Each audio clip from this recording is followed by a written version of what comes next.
Hello students, हमने BA BSc final year की book start की थी न्यूमेरिकल एनालिसिस, जिसमें हमारा चल रहा है चैप्टर नंबर 8। और आज का जो हमारा लेक्चर रहेगा वो रहेगा लास्ट लेक्चर रहेगा इस चैप्टर के लिए।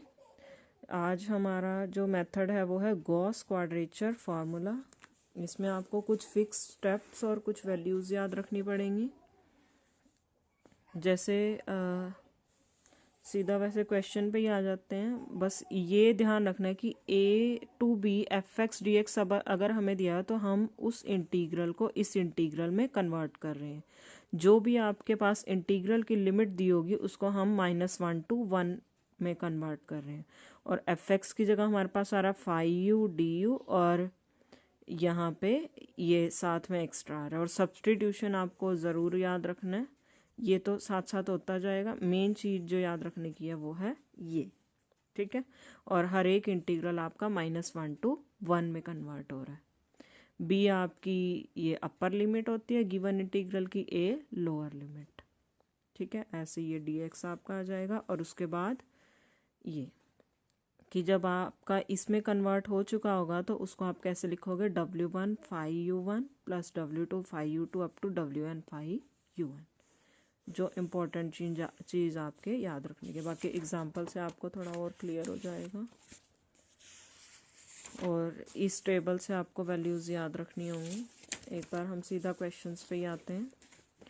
देखिए, इस मेथड पे बेस्ड हमारा जो फर्स्ट क्वेश्चन है वो क्या है, find i is equals to 0 to 1 x dx by Gauss formula with n is equals to 4। अगर n मेंशन किया है तो आपको 4 ही मतलब उतना ही लेना पड़ेगा जितना मेंशन किया हुआ है।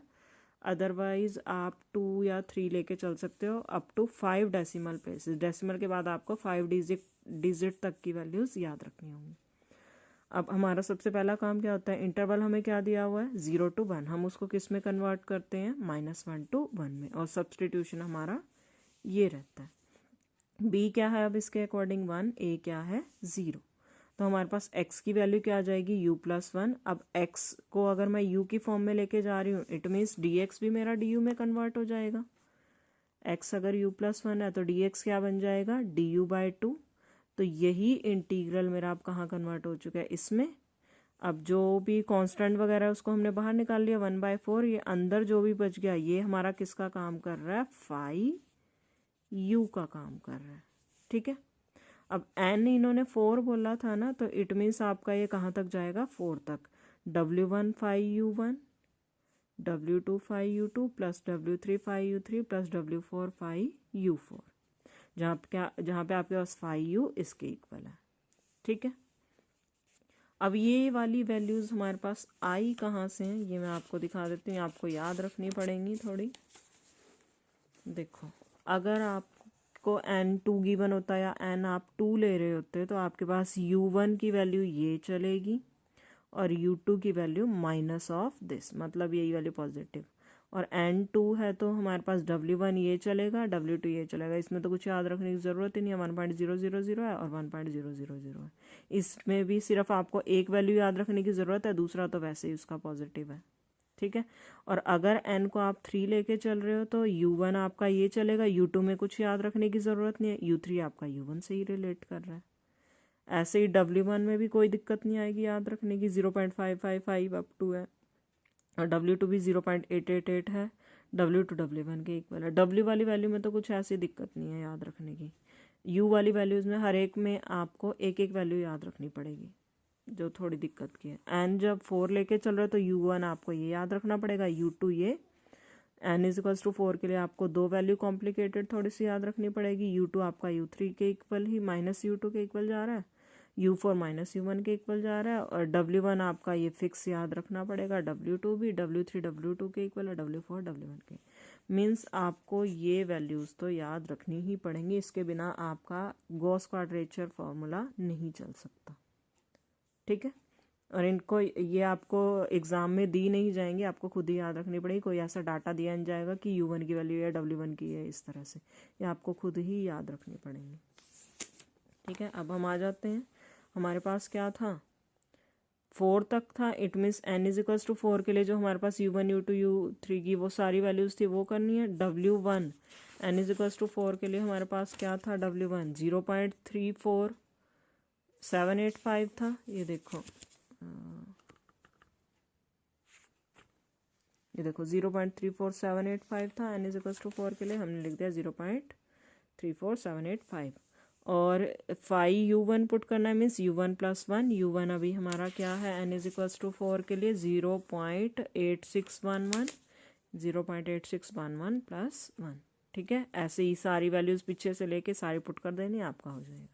अगर आपको वैल्यूज़ याद है तो आपका ये वाला क्वेश्चन अटैम्प्ट हो जाएगा, अदरवाइज इम्पॉसिबल है आपके लिए। ठीक है, compute the integral 5 to 12 1/x by applying Gauss quadrature formula. अब यहाँ पे आपकी मर्जी, आप n को वैसे ज़्यादातर तो 3 ही लेके चलना पड़ेगा आपको, या आप 2 भी लेके चल सकते हो, कोई ऐसी दिक्कत नहीं है। n को 2 लेके, सबसे इजी तो आपका यही रहेगा, n को 2 ले लो। अगर नहीं लेना चाहते तो n को 3 ले लो। 3 में भी आपको कोई ज़्यादा वैल्यूज़ याद नहीं रखनी। ये देखो 3 में भी आपको सिर्फ u1 u2 में तो कोई w1 w2 में कोई दिक्कत नहीं है, सिर्फ ये u1 याद रखना पड़ेगा। ठीक है, n इज इक्वल्स टू 4 किसी ही जगह मेंशन किया होगा, पर जहाँ मेंशन किया हो वहाँ आपके पास कोई ऑप्शन नहीं बचता। अदरवाइज आप जनरली n को 2 या 3 अपनी मर्जी से चूज़ करके लेके चल सकते हैं। सबसे पहला काम अब इस इंटरवल को -1 to 1 में कन्वर्ट करना। सब्सटीट्यूशन हमारा वही फिक्स है, वैल्यू पुट कर दो a और b की, हमारे पास ये आ जाएगा। dx किसके इक्वल आ गया, 7/2 du। f(x) हमारा 1/x था, तो वो क्या बन जाएगा, x की वैल्यू अब हमारे पास क्या आई हुई है, इसके इक्वल आई हुई है। x की वैल्यू पुट कर दो, एलसीएम लेके ये बन जाएगा हमारे पास। अब n को 3 लेके चल रहे हो तो इट मीन्स क्या चलेगा, W1 5u1 + W2 5u2 + W3 5u3। 5 of u आई क्या है, 2 जो अभी हमने निकालना है वही पीछे वाले डाटा से अपना u1 v1 u2, जैसे ये देखो ये W1 था आपका, ये W2 888 वाला था, ये W3 भी 0.555 वाला था। ठीक है, सारी वैल्यूज़ आपको पीछे से इस फॉर्मूले में ही पुट करनी है। ऐसे ही नेक्स्ट क्वेश्चन हमारे पास है, सेम यही है पैटर्न। यहाँ पे इन्होंने n को 2 ले लिया, इन्होंने कुछ मेंशन नहीं किया था, इजीएस्ट ऑप्शन इसलिए आपके पास n को 2 लेने का। अगर मेंशन कर दिया जाए तो आपके पास कोई ऑप्शन नहीं बचता, n मेंशन ना किया जाए तो 2 या 3 लेके आप कर सकते हो। 2 के लिए तो आपको एक आधी वैल्यू याद करनी है बस, बाकी सारा आपके पास वही सब्सटीट्यूशन सारा वही चलेगा, कोई दिक्कत नहीं आएगी। ठीक है, उम्मीद करती हूँ कर लोगे आप लोग ये क्वेश्चन। ऐसे ही इसमें भी है, मेन तो आपका ये सब्सटीट्यूशन याद रखना और वो वैल्यूज़। अब नेक्स्ट हमारे पास है चेबीशेव क्वाड्रेचर फार्मूला। इस पे बेस्ड एक ही आपके पास क्वेश्चन है, हम सीधा उस क्वेश्चन को ही कर लेते हैं।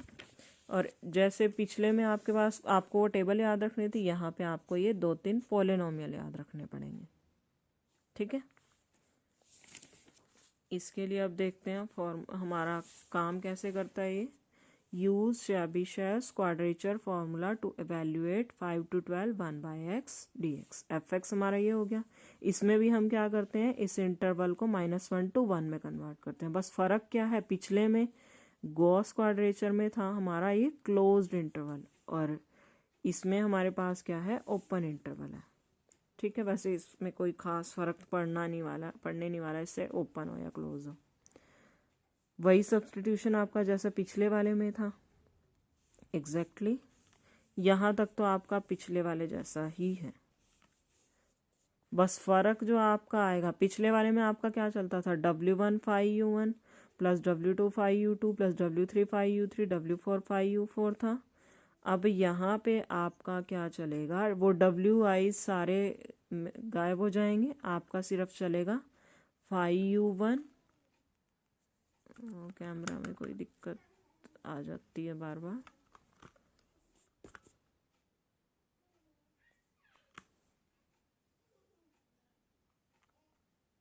देखो क्या चलेगा, 5u1 5u2 5u3 5u4, W1 W2 W3 ये सब गायब हो गए। अब यहाँ पे भी आपको ज़रूर नहीं है कि n = 4 ही लेके चलो, n = 3 भी लेके चल सकते। अब ये u की वैल्यू हमारे पास कहाँ से आएंगी, ये आएंगी चेबीशेव फार्मूला के लिए आपको ये याद रखना पड़ेगा। n को 1 तो ले नहीं सकते, 1 लोगे तो u 0 लेना पड़ेगा। n2 लोगे तो सिर्फ आपको ये पॉलिनोमियल याद रखना, कुछ याद नहीं रखना। n को 3 मेरे हिसाब से इस वाले में आप n को 4 की बजाय n को 3 या 2 लेके करोगे तो आपके लिए ईजी रह जाएगा। यहाँ पे u की वैल्यू क्या आ जाएगी, 1/√3 और -1/√3, और इसकी वैल्यू कैलकुलेटर से कैलकुलेट कर सकते हो। और 2 के लिए क्या आ जाएगी, 0 और +-1/√2। ठीक है, ये पॉलिनोमियल याद रखो, बस वहाँ से आपके पास वैल्यू आ जाएंगी और 5u आपके पास है ही है, इसमें पुट करके सॉल्व कर लोगे आप वैल्यूज़। ठीक है, अगर मेंशन नहीं किया हुआ तो अपनी मर्जी से ज़बरदस्ती नहीं है कि n को 4 लेके सॉल्व करने बैठोगे, आपका ही काम कॉम्प्लिकेटेड होएगा। n को 2 ले लो या 3 ले लो, अगर मेंशन नहीं किया तो 2 या 3 ही बेस्ट रहता है। तो वहाँ से आपकी कैलकुलेशन भी कम हो जाएगी, आपको वैल्यूज़ भी कम। इसमें तो याद रखने का कुछ ज़रूरत इतनी है ही नहीं, सिर्फ पॉलिनोमियल याद रखो, वहाँ से आपके पास वैल्यू आ ही जाएगी। ठीक है, तो उम्मीद करती हूँ समझ में आ गया होगा सबको ये क्वेश्चन। और 2 मेथड थे हमारे आज के टॉपिक में, समझ में आ गए होंगे। इसके बाद जो हमारा रहेगा नेक्स्ट चैप्टर वो हम कंप्लीट नहीं करेंगे, उसमें 4-5 मेथड ही करेंगे और आपका ये न्यूमेरिकल एनालिसिस का पूरा सिलेबस ख़त्म हो जाएगा। और नेक्स्ट वीडियो स्टूडेंट्स आपकी 3-4 दिन के गैप के बाद डलेगी, क्योंकि एक ही चैप्टर हमारा रह गया, वो भी हमने 4-5 मेथड करने हैं उसमें। इतना टाइम आप जो वीडियोस नहीं देखी हैं आप वो देख लो और ये चैप्टर अपना अच्छे से प्रैक्टिस कर लो। कोई आपको डाउट आता है तो आप मुझसे पूछ सकते हैं। Thank you students.